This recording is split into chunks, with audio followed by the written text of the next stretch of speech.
for an original song.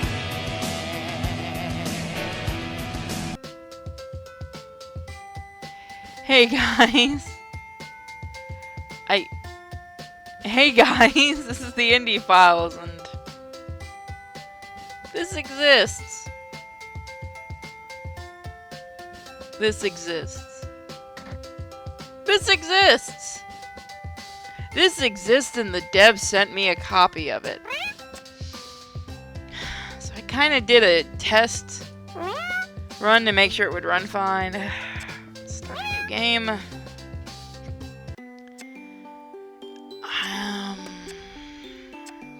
God, the art is fantastic, isn't it? Kind of looks like Peter Venkman. I'm gonna go with this guy because he reminds me of Peter. Can we have a Ghostbusters dating sim, please? And not the new Ghostbusters, the classic one? That would be neat. I'm an angel and I accept. So this exists. It's wacky and kooky. I'm not sure how long we've been sailing, but it feels like forever. I'm not feeling too well now. What a relief, neither am I. So it's a huge relief to hear the deck lad shout. Island approach! Make yourself ready! I'm finally here. When I applied last month, I was just a broke student living on baked beans, which are actually expensive, and didn't really think I had a chance of being accepted to be part of the prestigious Cat Island research team.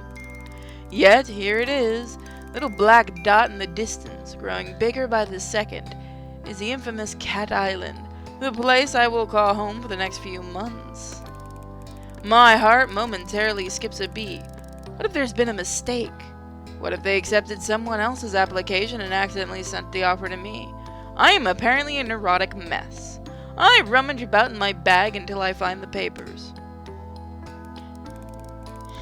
Dear Anon, we are pleased to be able to offer you the position of research assistant to Professor Purrfect.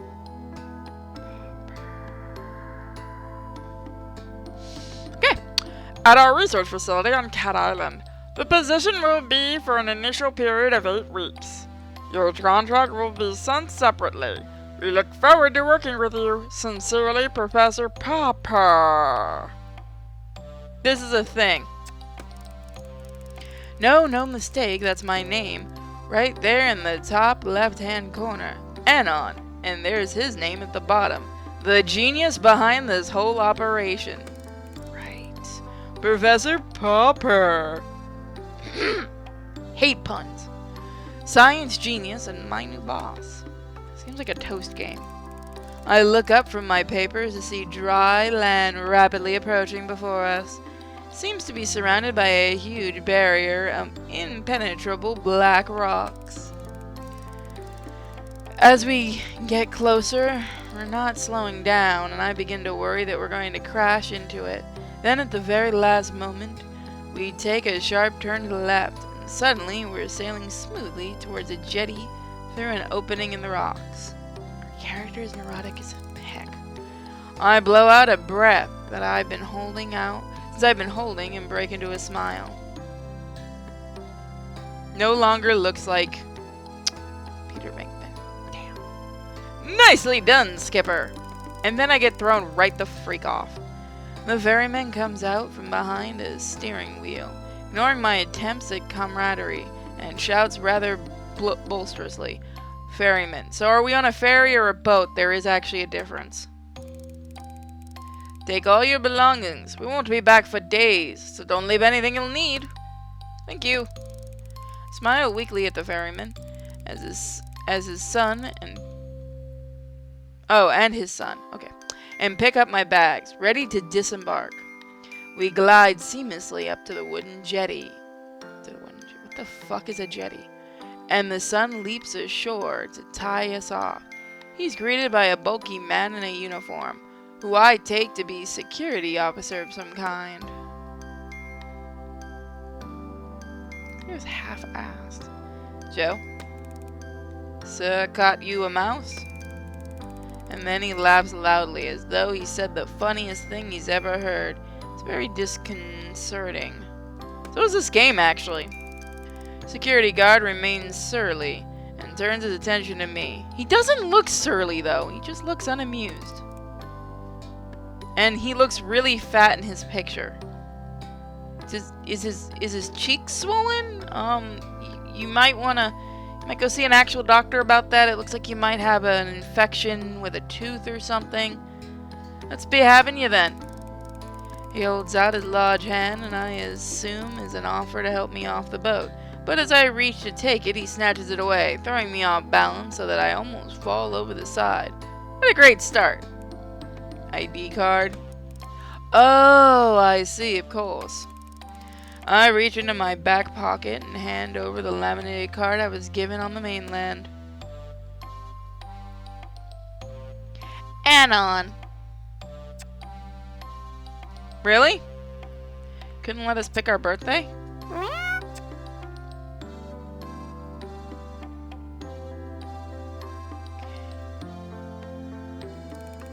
He barely looks at it before striding off, grunting over his shoulder. Well, yeah, of course he's in a bad mood. He has an infection here. This way. I follow him down the dirt track path and get my first proper view of the island. It's beautiful, lush, and green. I'm already under its spell. After no more than a couple of minutes trekking, I almost said tweaking. We're in base camp, which consists of an assortment of tents and huts. Among them are two solid-looking structures, one large, one small. I presume these are the labs. The whole camp is moderate, but functional. It reminds me of an army outpost. I'm struck by the lack of people. In fact, there's no one around, apart from an older woman sitting outside, which we can't see. Sorry, I was looking at the background. I just noticed there were things moving. Peeling a pile of potatoes. I smile and give her a little nod, but she just stares back at me. Everybody here doesn't like us. It's great.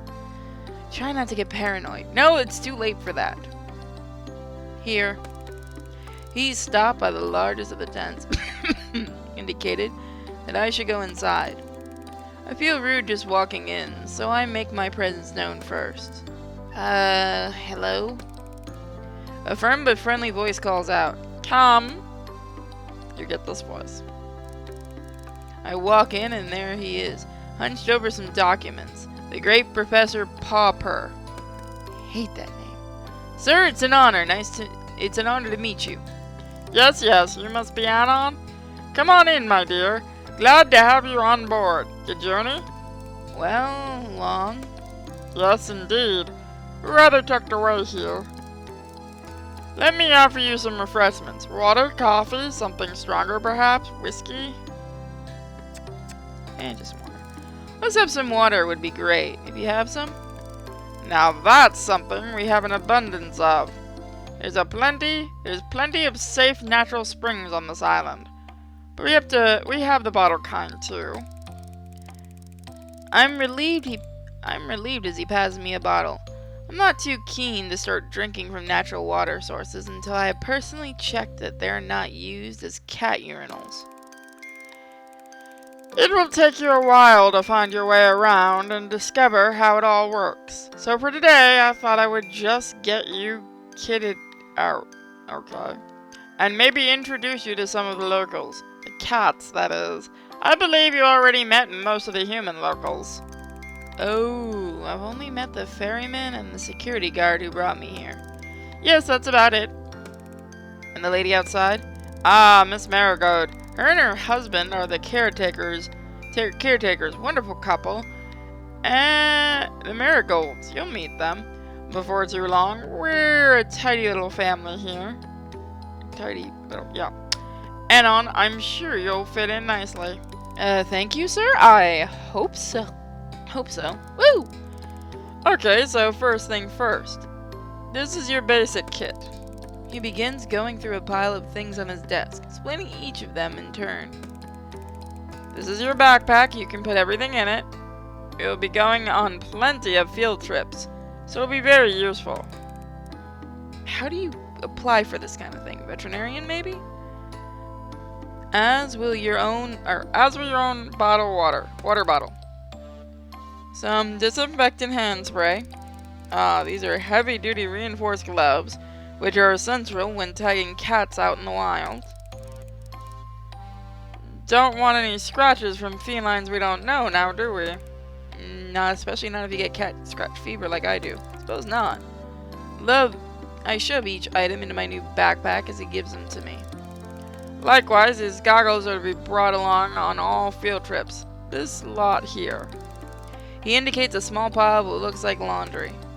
A basic uniform, lab coats, mask, stethoscope, etc. Well, you wouldn't be using that.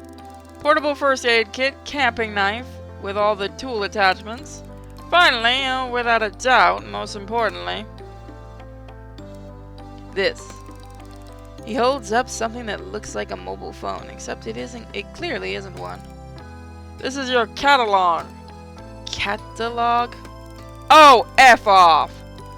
Yes, the name comes from the earliest version. It was initially designed to record and store data on the cats, scan them, and log their details. But as you see, we've come a long way since then.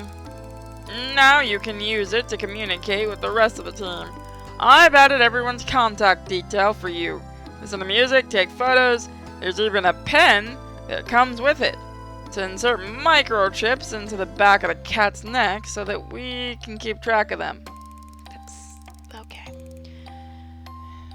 It is a very valuable piece of equipment, Anon, and I need you to protect it above all else. Do you understand? How do you charge it here? He looks at me directly in the eye and clearly expects a response. Yes, sir. Oh, whoops. Yes, sir, of course. I'll look after it. Good. You'll get to know all the functions as you go along, but for now I suggest we take a stroll out and see if we can't find a few friends to introduce you to, so that you can try it out. He hands me the gadget. I feel a bit nervous taking charge of it, but also really keen to have a go.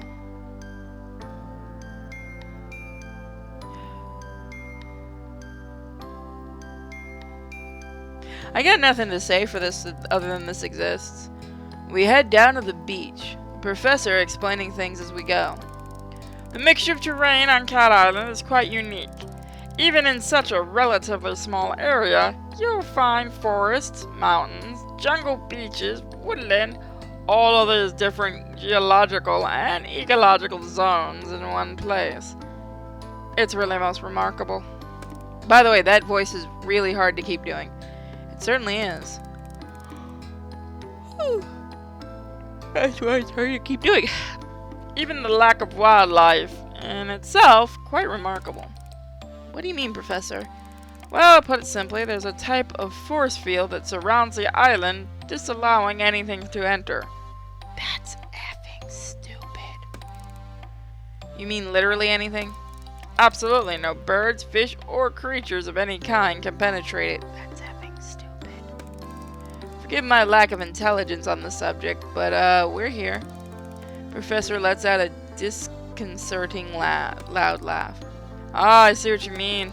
Well, there is of course a small break in the invisible wall, and that is where we built the jetty. That's stupid. But let's not get too bogged down in all this right now. What you do need to know is that basically the island is shaped like a peanut. That's stupid. He has picked up a nearby stick and draws a simple map on the island. Okay, let's stop for a minute. Cats are meat eaters. If no fish, no birds, anything like that can get on the island, the cats would starve to death. Because cats are hunters. That's alright. This is our end of the island. It is very well known to us. Now we've been researching here for many years. The other end is not so familiar to us. We have encountered difficulties, that have been hindered our progress in this region. I'm gonna change your voice. What? Oh, you're pulling one of those type of game moves. What type of difficulties, Professor? Well, we're not sure as we'd like to be, but what I can tell you is that the environment has an adverse effect upon humans, inducing nausea at the very least. Oh, hey, that's funny. So does my surgery. And this game. And at the worst? Fainting, migraines, possible nerve damage. Why am I here? Gosh, that's serious. As I say, it's best to keep away, but let's not get into all that now, my dear. You've had a long day. For now, let's just say that we're referred to the far end of the island as the danger zone. Danger zone! Damn it! With good reason. I must ask you not to put yourself at risk by venturing beyond this mountain range. If I do another episode of this, he's getting a different voice. He refers to the map once more, drawing a line just past the center and with an X through the end section. There are wild, aggressive cats out there. I wouldn't want you to get too close to them. Unlike our lovely fellows close to home. He led me to a spot where a few cats are lounging about. What do you say we try out our cat along now? No, I'm not saying catalog. Screw you people, it's catalog. He stoops down, picks up one of the animals, a disgruntled-looking cat, who was sleeping under the shade of a palm tree. Does the cat have diabetes? If it makes that joke, I'm putting the headset down and walking away. Cat lets out a displeased meow, but doesn't struggle. Its large body... Hi, sorry, Miko. Its large body billowing with long orange fur. Sort of hangs on the professor's arms in lazy resignation. Would you like to have a go at scanning this delightful chap? I find the on switch and somewhat timidly activate it. The gadget immediately comes to artificial life, emitting a boop, boop, boop sound on a red pulsing light. I select the app labeled CAT scan, and it loads instantly. There's no delaying on this thing. The professor holds the cat towards me with arms outstretched. Sure, he said the scanning chip is implanted into the back of the neck somewhere? Yeah, probably where the cat can't reach. But if it's in the back of the neck, it's gonna move. That's the problem. But it's difficult to find this one's neck amid the thick cloud of fur. Yes, guess who has a cat with that chip in them? Yes, I've been working animal rescue for a long time. I blow to make a parting, and actually, technically all you'd have to do is scan over the cat. I blow to make a parting and press the catalog to his skin. It's a bit like scanning groceries in the supermarket where I used to work. That should do it. And he plops the marmalade Tom back into the shade. Sure enough, upon withdrawal, I find the cat has been successfully scanned. Floofy Butt. It's Floofy Llama. Floofy Butt. Name Floofy Butt. Male. Age 10 years old. 4 months. Red tabby Persian. Eye color red. Amazing! Clever, isn't it?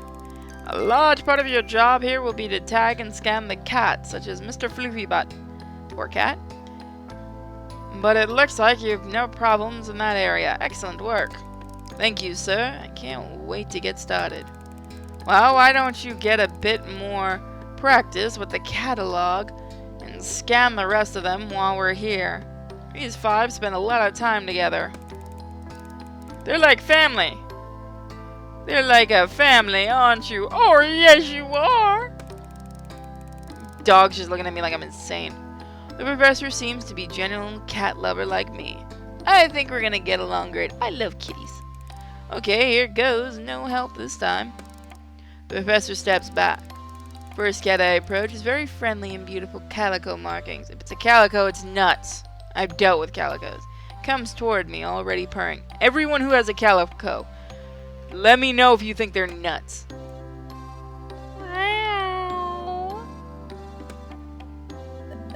Name Trixie. Female. 3 years, 8 months. Calico American short hair. Nuts as hell.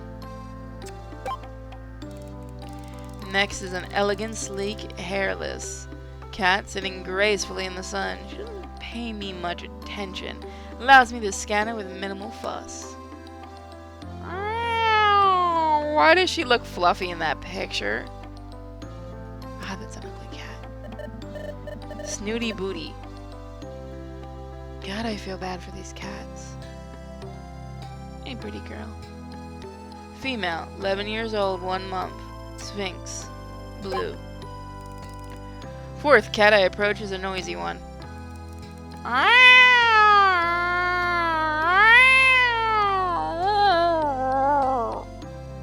Okay, I'm half doing that to freak out the puppy at this point. I woke her up. Oh, she's mad at me. McMurphy. McMurphy, male, 6 years old, brown crossbreed. Most of them probably are in green. And finally, the one I've deliberately put off until last. He's been skulking around the edges of the activity, eyeing me suspiciously, though he could pounce at any moment. I laugh at myself, already projecting personalities onto these animals.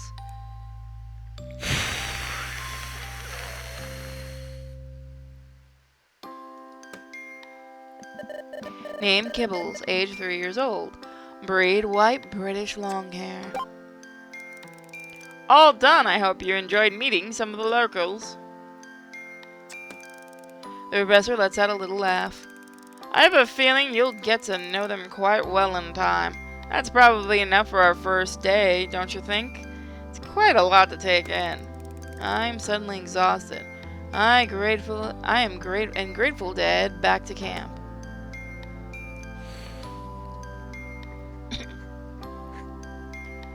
Expected the cat to be more alive.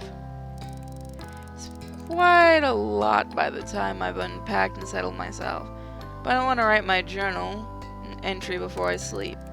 I'm surprised at how chilly it is. I have pulled my sleeping bag right up to my chin, but I still feel goosebumps bloom over my arms. Shivering, I rub them to warm myself up. It makes me smile to think that this inherent reaction to the cold is what will be keeping my new feline friends warm tonight. My eyelids close, thinking of the cats and the island and the professor. The world around me drifts away as I float into the dream. You guys don't want me to continue this, aren't you? I'm not sure how long I've been asleep, but I wake up with a violent jolt that leaves me sitting bolt upright. It's too dark to see anything, but I hear rustling and then strange electronic noises. One that in my sleepy confusion, I can't quite place. Boop, boop, boop. The catalog? Acting on instinct, I scramble to my feet and follow the noise out of the tent. Look around me and my fears are confirmed when I catch sight of a pulsing red light getting fainter in the direction of the forest. I snap into action, running as fast as I can. Barefoot, dressed in my pajamas, running at full speed in the forest in the dark of night. I must be crazy. The words of Professor Popper is ringing in my ears. I need you to protect it above all else. My legs are trembling beneath me. I stop, feeling my heart beat heavy throughout my body. I wheeze in and out, my breath billowing in front of me in white puffs. I shouldn't feel like this. Why am I so dizzy? Because you just woke up. I try to get my bearings and realize I blundered perilously close to the danger zone. I can just make out the shape of large animals in front of me. Before my eyes close and I drop to my knees.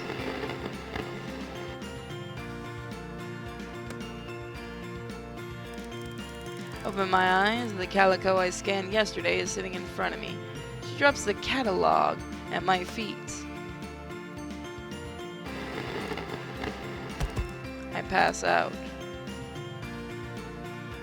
What's gonna happen next, guys? If you want to know that badly, then you're going to have to let me know in the comments. If I can get 10 comments of more, I'll continue this game. For now, guys, I'll see you next time. Thank you for joining me on the Indie Files. If you want this game for yourself, link is in the description. And check out my Patreon and Maker support. Bye, everyone. Rest assured, my darling.